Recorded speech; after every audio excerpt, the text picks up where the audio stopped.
Señoras y señores, muy buenas noches. Sean ustedes cordialmente bienvenidos a un programa más de No nos grillemos. Esta noche tenemos varias noticias que ciertamente han provocado la profunda indignación por parte de la ciudadanía, desde luego por todos los jesuitas, por todos los chihuahuenses. Yo me incluyo, por supuesto, porque soy orgullosamente chihuahuense. Y el día de ayer, antier precisamente, hubo este asesinato de dos sacerdotes en la Sierra Tarahumara. Llegó una persona a meterse a la iglesia ahí en Cerocahui y salieron los sacerdotes, también los mataron.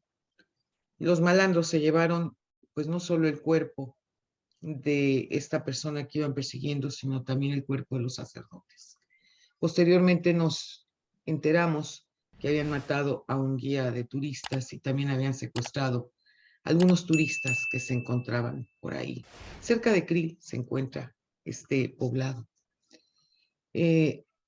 Yo de verdad me siento muy indignada, muy molesta, porque ya ahora este tipo de personajes se están metiendo con algo que para los mexicanos, la gran mayoría de nosotros, pues nos indigna muchísimo, que son los sacerdotes.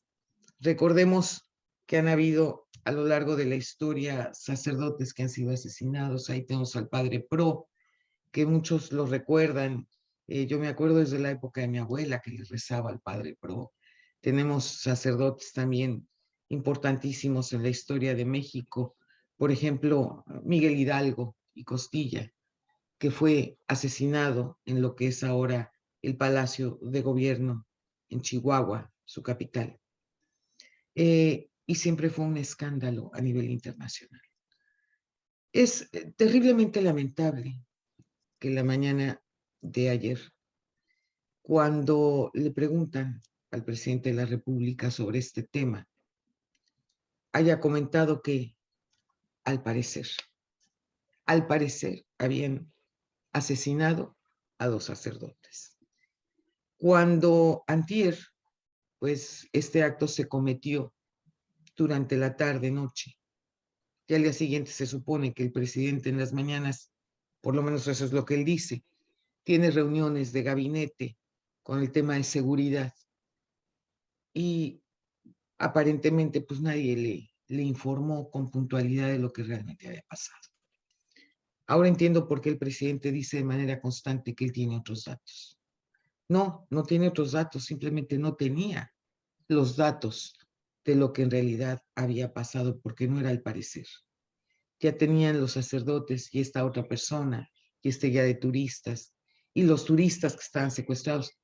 A ver, ya tenían varias horas asesinados, tendidos, y esta es la reacción por parte del presidente. Se las comparto. Aquí también aprovecho para decir que tenemos información ayer por la tarde-noche de unos asesinatos en Urique, al parecer de dos sacerdotes jesuitas.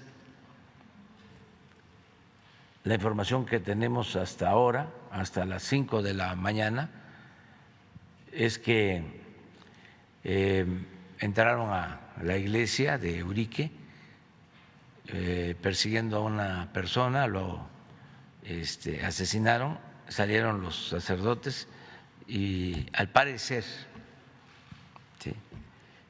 También ellos fueron asesinados. Estamos ahora atendiendo este asunto. Urique está en la sierra de Chihuahua,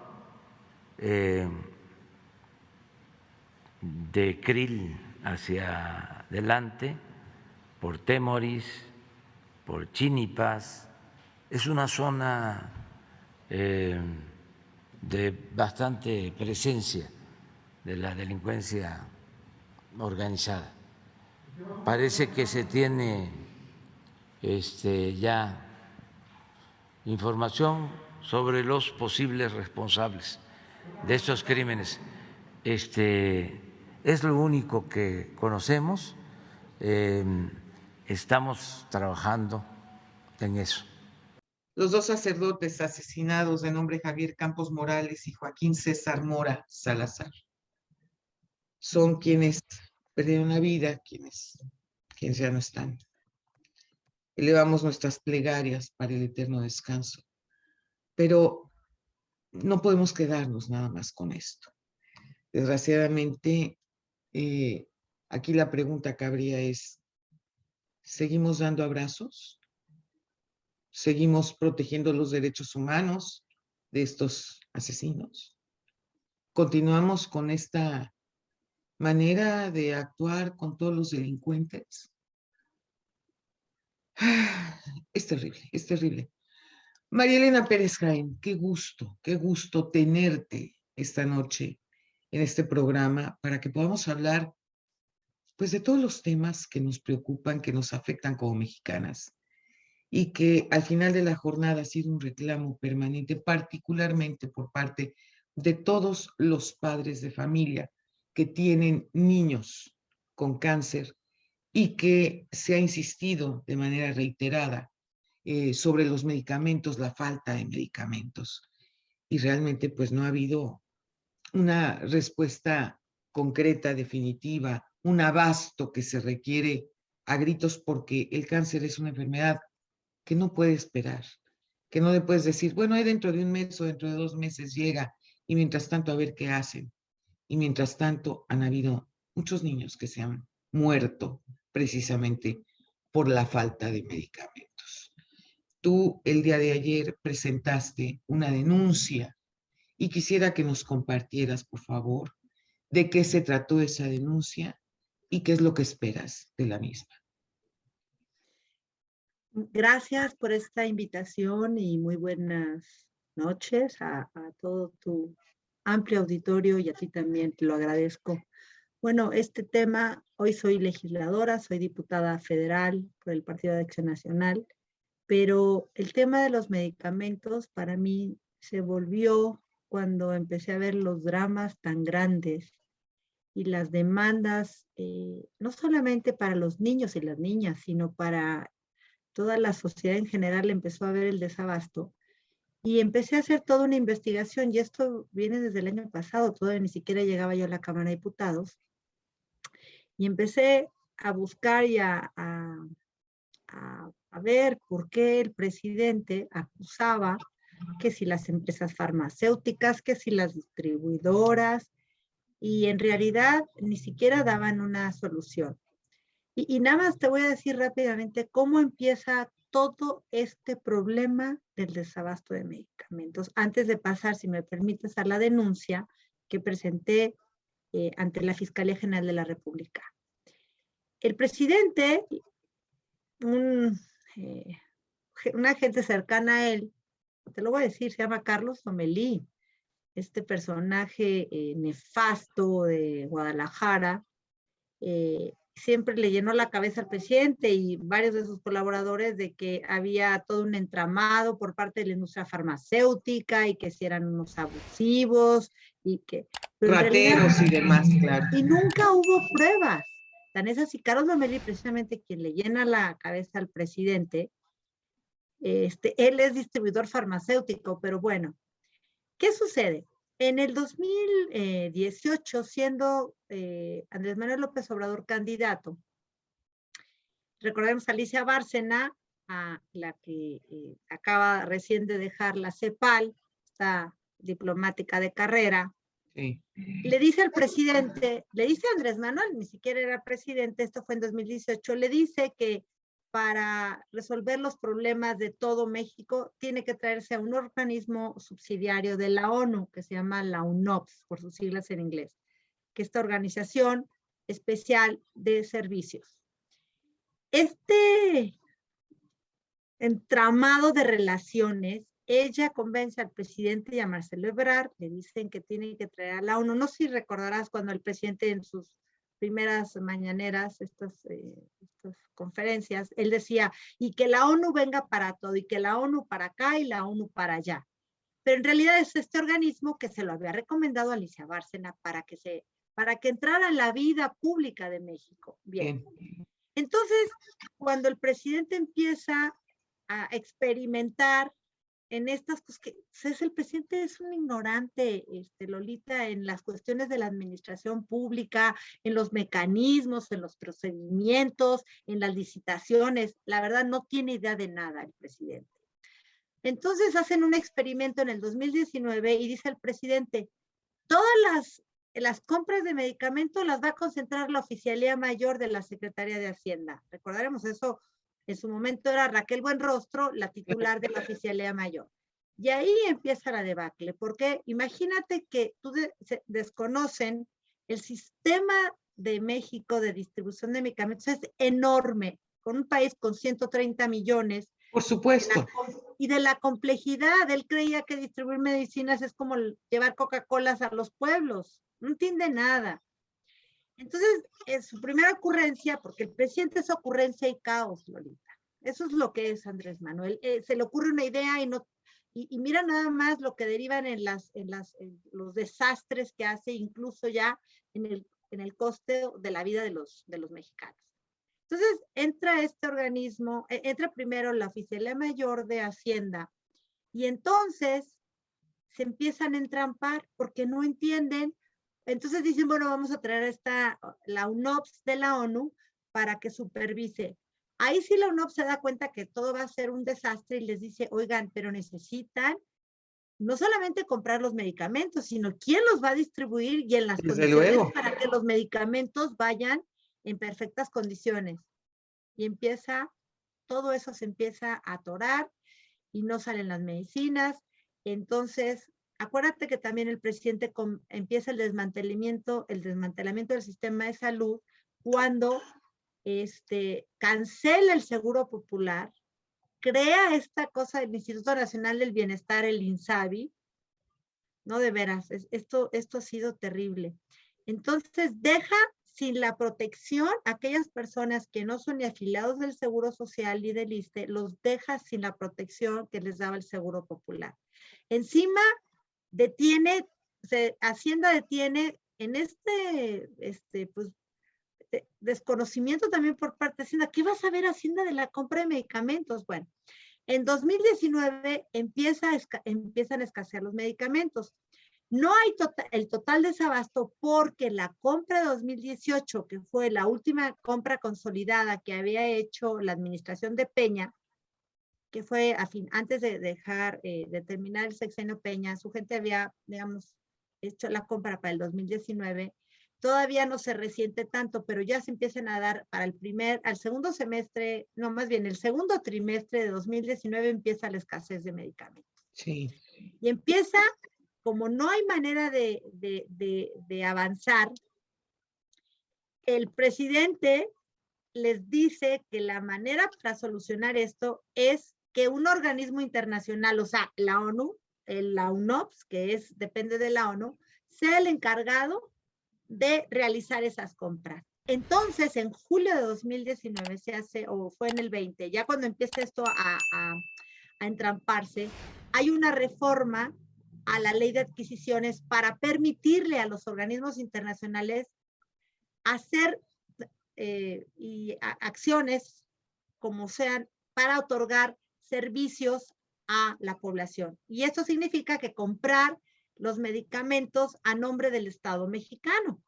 Fíjate que cuando un organismo como la UNOPS, que es pequeño, que ha sido incluso acusado de corrupción en otros países, en Colombia, en Costa Rica, en Perú, resulta que le otorga al presidente, te vas a ir de espaldas, se van a ir de espaldas, le dice que le va a dar más de 6,000 millones de dólares, más de 6,000 para el periodo 21-24 y para que ellos sean los encargados de comprar los medicamentos. ¡Qué barbaridad! 6,000 millones de dólares.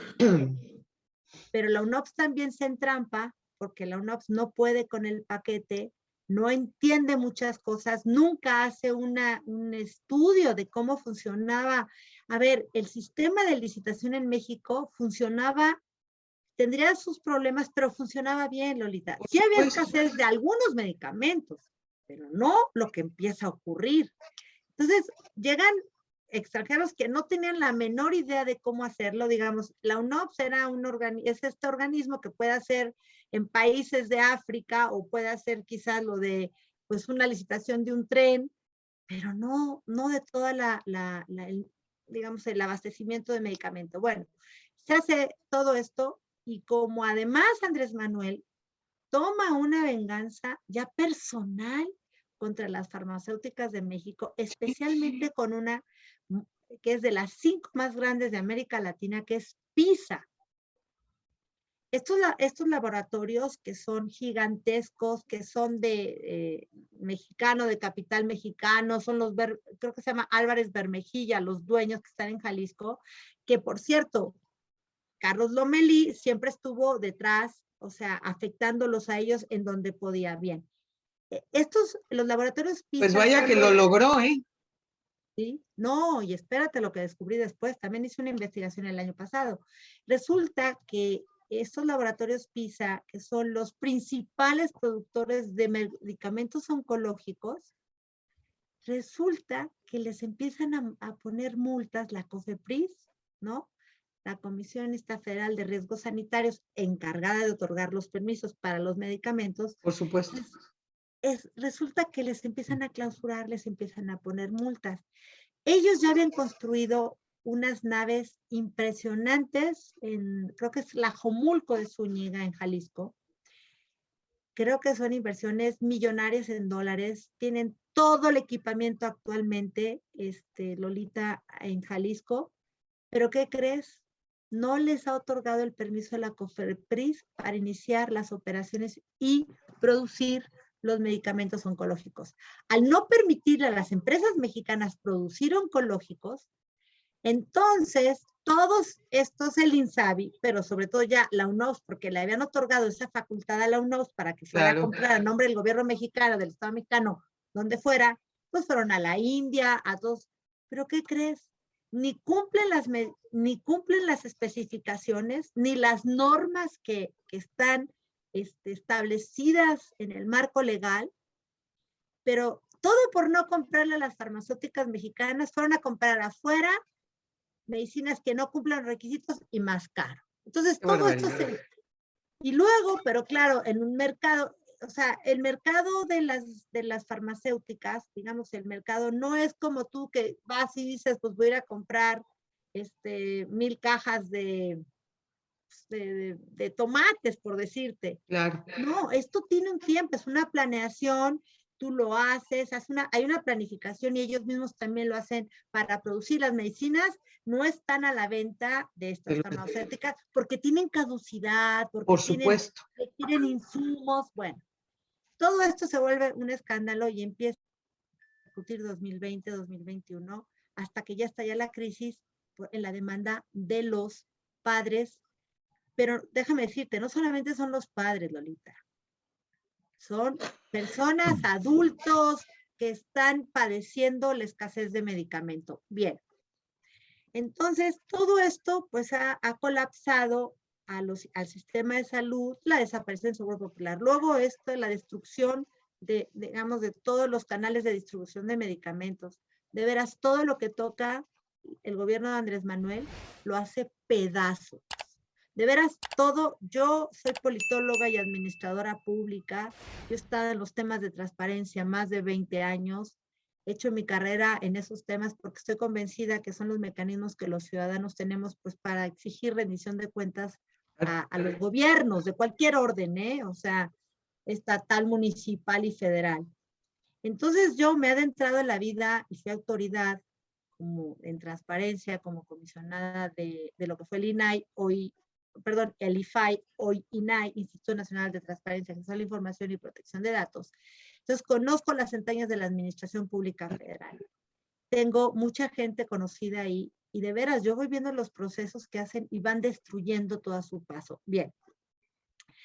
Entonces, el año pasado, siendo yo una activista de transparencia, esta investigación que la inicié ante pues, las dudas que teníamos de qué estaba sucediendo, Y cuando nos dimos cuenta que este organismo de la ONU estaba actuando además mal, que no quería dar a conocer los contratos, porque, o sea, lo que no se puede tener resulta ahora, antes lo podías tener por la ley de transparencia, porque los sujetos obligados de la ley general de transparencia son todos aquellos que reciben recursos públicos, pero resulta que Andrés Manuel, cuando firmó los convenios con este organismo de la ONU, le concede inmunidad diplomática y le concede la secrecía de toda la información. Entonces, nadie sabe, realmente hasta la fecha, yo estoy ahorita en una cuestión judicial también, en unos amparos, porque no hay manera de conocer qué medicamentos ha comprado la UNOPS.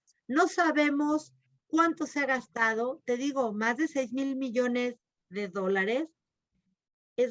Todo esto ha sido la oscuridad total. Digo, Andrés Manuel nunca ha sido una persona del lado de la transparencia y de la rendición de cuentas. Hombre, nomás recordemos lo que pasó, por ejemplo, con el segundo piso. ¿Cuánto tiempo están ocultando toda esa información para saber a ciencia cierta el costo de lo que representó ese segundo piso del periférico?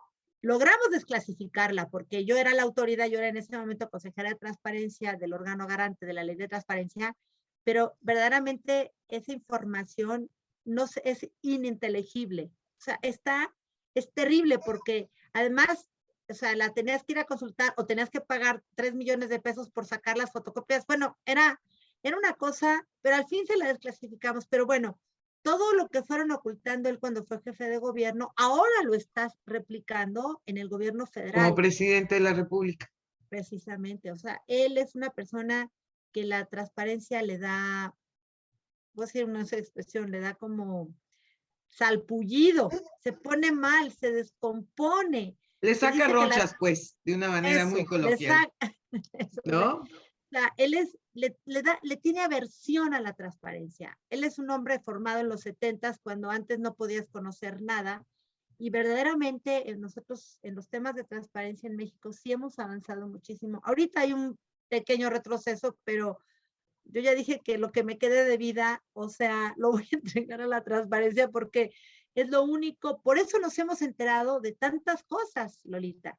Antes no podías saber ni el sueldo del presidente. Lo que te quiero decir que los desencuentros que he tenido con Andrés Manuel López Obrador desde el que era jefe de gobierno y ahora como presidente, es precisamente por los temas de transparencia, es decir, y por los temas de fiscalización y por la exigencia de la rendición de cuentas que él se niega a hacer.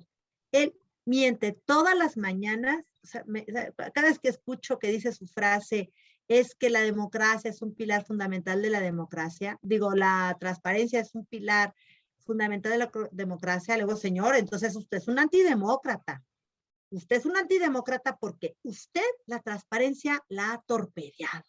Usted ataca al Instituto Nacional de Transparencia, Acceso a la Información y Protección de Datos cada vez que puede. O sea, usted los órganos constitucionales autónomos los detesta. Al INE, al Instituto Nacional Electoral.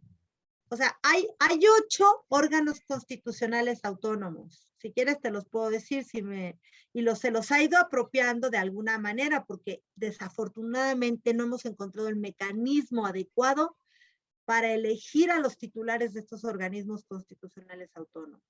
El primero es la Fiscalía General de la República, en la cual se encuentra Alejandro Gertz Manero, totalmente dependiente del presidente. Totalmente. El INEGI, el Instituto Nacional de Geografía y Estadística, ya la presidenta del INEGI es una designación de Andrés Manuel. El INEGI. Fíjate. ¿Cuál es todavía el INEGI? Llegó la que era secretaria de Economía, no recuerdo el nombre, es tan gris que no recuerdo su nombre, pero es la presidenta del INEGI. Afortunadamente hay una junta directiva y sus decisiones no tienen que ser colegiadas. O sea, han detenido los embates de esta mujer, pero el IFT lo está dejando morir, no quiere nombrar a los comisionados, ya quedan 4, están por, o sea, él está apostando a que el Instituto Federal de Telecomunicaciones se vuelva inoperante por no tener el número de integrantes, que es este grupo de comisionados del IFT, el Instituto Federal de Telecomunicaciones. Luego, lo mismo está haciendo en la COFETEL, en la Comisión Federal de Competencia, o sea, en la COFESE, perdón. Bueno, en el INAI, ahorita están 2 nombramientos pendientes de los 7 comisionados donde yo fui comisionada. Ahorita están operando sin 2 comisionados y no quieren hacer el procedimiento en el Senado porque el presidente ya le dio la instrucción a Morena que ese procedimiento no va a caminar. Entonces faltan 2 comisionados, ¿no? Digo, afortunadamente sigue operando porque hay otros 5 comisionados que están ahí. Bien. Entonces, de los IFT, COFESE, en fin, son 8 organismos. La Comisión Nacional de los Derechos Humanos nombró a esta mujer, la inepta de Rosario, Rosario Ibarra, ¿no? Piedra Ibarra. Piedra Ibarra, o sea, una mujer que no sirve más que a los intereses de Andrés Manuel, ¿no? Que no sirve para nada. Entonces, y el INE, que no lo ha podido todavía controlar el presidente, pero vienen las designaciones de 3 comisionados. De hecho, el relevo de Lorenzo Córdoba, el de Ciro Murayama y el de la otra comisionada. O sea, es un relevo que viene. Bien, pero Andrés Manuel quisiera desaparecer los organismos constitucionales, pero no puede, por una razón. Ahora estando en la Cámara de Diputados, te vas dando cuenta cómo operan los de Morena, porque sí lo sabía, pero yo ya que estoy ahí, los estoy padeciendo. Es otra cosa, es otra historia, ¿no? Y te voy a decir una cosa, hace unos días que anunció Marco Cortés y Alejandro Moreno y Jesús Zambrano, los 3 presidentes de los partidos que hacen la alianza. PRI, PAN y PRD, sí. Exacto. Ellos anunciaron que se haría la moratoria constitucional. Si me permites, lo explico brevemente. ¿Qué significa eso? No es que vamos a seguir trabajando, por supuesto, que estamos ahí trabajando en la Cámara, pues yo estoy en comisiones y todo. Pero al decir la moratoria constitucional es que el presidente lo que no puede lograr, el único contrapeso que le estamos haciendo es porque no tiene la mayoría calificada en la Cámara de Diputados. Tiene la mayoría simple, por eso puede reformar leyes, Morena puede reformar leyes, Morena y sus aliados pueden hacer lo que les dé la gana con las leyes. Nosotros sí, pero no los cambios constitucionales que él quiere. Entonces, los cambios constitucionales, una reforma constitucional, se requiere de mayoría calificada y no la alcanza. Entonces, mientras el PAN, el PRI, nosotros somos 114 diputados federales, el PRI tiene 70, porque recuerda que uno los traicionó y se pasó a Morena. Sí, claro. Y el PRD tiene 15. El hijo del embajador. Claro, el del exgobernador de Campeche. Correcto. Entonces somos 114 más los 70 más los 15, y también hizo con nosotros, en contra de la reforma eléctrica, estuvo con nosotros, fue con nosotros Movimiento Ciudadano. Ciudadano, sí. Pero en realidad, los 3 partidos de la alianza, con nosotros detenemos, estos 3 partidos detenemos las reformas constitucionales. Por eso la gente dice, la moratoria constitucional, sí, claro, la moratoria es porque él quiere reformar la ley electoral para entonces hacer un instituto a modo y que sean elegidos. Bueno, es una locura las propuestas que traen la reforma electoral. Y lo otro es la Guardia Nacional. Quiere integrar lo que queda de la Guardia Nacional, digamos, al ejército. Correcto. Entonces, primero, todo lo que hace el presidente de veras es que bueno, ¿qué te puedo decir a todo tu público? Le diría, me gustaría que estuvieran la vivencia de estar adentro de la Cámara de Diputados, en ese salón de sesiones que es tan duro, que es duro estar ahí, o sea, las discusiones. No sé. Exacto, te quita toda la energía, pero en fin. Entonces, Andrés Manuel, ahora sí regreso, quisiera también destruir al INAI, al Instituto Nacional de Transparencia y Acceso a la Información, pero no va a poder. No va a poder porque no le va a dar el tiempo.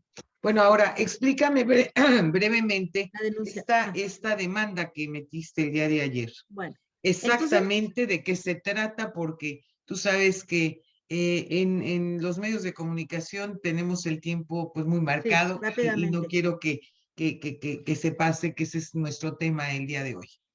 Yo soy integrante como diputada de la Comisión de Vigilancia de la Auditoría Superior de la Federación. Bien. La cuenta pública de 2020 se entrega a la comisión, a la Cámara de Diputados, el 20 de febrero se entregó, y porque está, así lo estipula la ley de fiscalización, y entonces, posteriormente a la entrega de la cuenta pública, empezamos a encontrar una serie de irregularidades. Se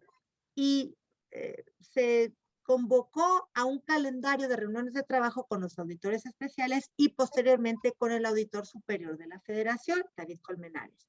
Bien, conforme fui avanzando en la investigación de la cuenta pública, que son cientos de informes de todo cómo se gastan los recursos, se hacen una vigilancia muy minuciosa, se revisan, en fin, a todos los entes públicos que tienen, y te hablo no solamente la administración pública federal, sino de toda la república, de estados, municipios, o sea, todos aquellos que tienen los recursos públicos. Bien, cuando fuimos encontrando esto, resulta que nos encontramos entre las cosas, de veras anomalías, que había auditorías que habían dado de baja sin motivo alguno, previo a la entrega, y no hay justificación. Entonces, cuando empezamos a investigar y le empiezo a pedir cuentas a los auditores especiales, no nos saben responder. Entonces, cuando llega ya el auditor superior a esta reunión de la Comisión de Vigilancia, y entonces ya sí le empiezo a exigir el esclarecimiento, pues, de medicamentos, las razones o la justificación de haber bajado auditorías. Y entonces, especialmente, que es la denuncia que presenté ante la Fiscalía General de la República, es para exigir el esclarecimiento del paradero de medicamentos por un monto de 6.7 millones de pesos que encontramos ese faltante en el Hospital Infantil de México Federico Gómez. Así, eso empezamos, fue lo que interpusimos hoy, bueno, presentamos, y que estamos exigiendo pues también la sanción a quienes correspondan, y que y además denuncié a la auditoría, bueno, públicamente, no en la denuncia, pero que la Auditoría Superior de la Federación está siendo omisa en la presentación de las denuncias correspondientes. ¿A qué voy? Cuando la Auditoría Superior de la Federación, que depende de la Cámara de Diputados, encuentra estas anomalías en la cuenta pública y no se pueden aclarar, tiene la obligación de presentar las denuncias. Bien, pues no lo están haciendo. Bueno, los antecedentes de esta denuncia que presenté ante la Fiscalía General de la República, en específico en la Fiscalía Especializada del Combate, en materia de combate a la corrupción, y tuvo que ver con esta posible sustracción y uso ilegal de medicamentos oncológicos para atender a niñas y niños con cáncer infantil. Entonces, por un monto de 6.7 millones de pesos. Y todo esto fue derivado del análisis de la cuenta pública 2020, porque nosotros nos damos cuenta que el 15 de diciembre de 2021 se publica en el Diario Oficial de la Federación la baja de la auditoría 1531, denominada Medicamentos para el Tratamiento del Cáncer Infantil, realizada por el INSABI, este Instituto de Salud para el Bienestar, argumentando que la misma quedaría comprendida en otra auditoría. Todas estas cosas nos llamaron la atención y empezamos a investigar. Y entonces, del análisis que hicimos y en el informe de resultados, descubrimos que esto no aconteció, o sea, que no estaba en esa auditoría y solo se referían a intervenciones quirúrgicas, pero no se incluyó la revisión relativa al paradero de los medicamentos para el cáncer infantil. Entonces, los hechos de la denuncia son en la cuenta pública 2019, en otra auditoría, es que fueron auditorías, la 177-DS, de nombre Gestión Financiera del Hospital Infantil de México Federico Gómez. La Auditoría Superior de la Federación había emitido un pliego de observaciones en montos cerrados por 6.7 millones de pesos al Hospital Infantil de México Federico Gómez, por no acreditar el suministro y entrega de 4 tipos de medicamentos oncológicos a los pacientes. Y mientras hay niños muriéndose. Pero además, sí, claro, y mira lo que encontramos. O sea, de acuerdo al informe de la auditoría, sí se tiene la certeza que los medicamentos se compraron y llegaron al hospital referido, al hospital infantil. Pero hasta el momento se desconoce dónde quedaron esos medicamentos. ¿Qué encontramos en esta investigación? Se detectaron una serie de irregularidades. Las recetas con nombres de pacientes, de 2 pacientes distintos. No coinciden las dosis en las recetas con las que se registraron en la salida del almacén. Tampoco coinciden en la receta las fechas en las que supuestamente se entregó el medicamento con las fechas registradas en las salidas de almacén, entre otras anomalías que encontramos. Entonces, o sea, lo delicado es que estamos hablando de medicamentos que simplemente desaparecieron. ¿Dónde están? Y hasta el día de ayer, bueno, estos últimos días, hicimos la consulta en la página de la Auditoría Superior y el monto sigue pendiente, claro, o sea, 7 millones de pesos, no sabemos dónde están el medicamento. No, bueno, y los Y niños hay otra de muriéndose. 50 millones de pesos aparte, pero esa no nos la han entregado porque ya la solicitud la solicité vía transparencia y ahí hay casi 50 millones, son 49.9 millones de otra auditoría que dieron de baja, pero todavía no la tenemos. Pero está perdida y son 50 millones de pesos que la auditoría dijo, bueno, el monto no es relevante. ¿Cómo? Te lo juro, esa fue la respuesta. O sea, la respuesta de la auditoría es que era un monto que no era importante, no era relevante. O sea, casi 50 millones de pesos. Pero qué barbaridad. Y así te vas encontrando. No, Lolita. Si te enseñara todas estas cosas, de veras entras en una indignación de lo que está haciendo mal la Auditoría Superior de la Federación. Encuentran los hallazgos y luego protegen a otros, que también a otros no los tocan porque tienen componendas. Claro. Pero cuando los que sí se encuentran, pues no continúan con las denuncias. Como no está haciendo sus funciones la Auditoría Superior de la Federación para interponer las denuncias, lo que yo hice a título personal fue ir a la Fiscalía a interponer la denuncia, llevarle todas las pruebas para que la Fiscalía actúe. Pues hay que ver a ver si la Fiscalía va a actuar, porque esa es la otra parte de esta historia, a la cual le vamos a estar dando seguimiento puntual de a ver qué pasa después de esta denuncia que tú has presentado el día de ayer. Vamos a estar muy pendientes, mi querida María Elena, porque desde luego es importante informar a la ciudadanía de temas tan excepcionalmente delicados como el que tú te has enfocado en este momento, que es los medicamentos contra el cáncer infantil.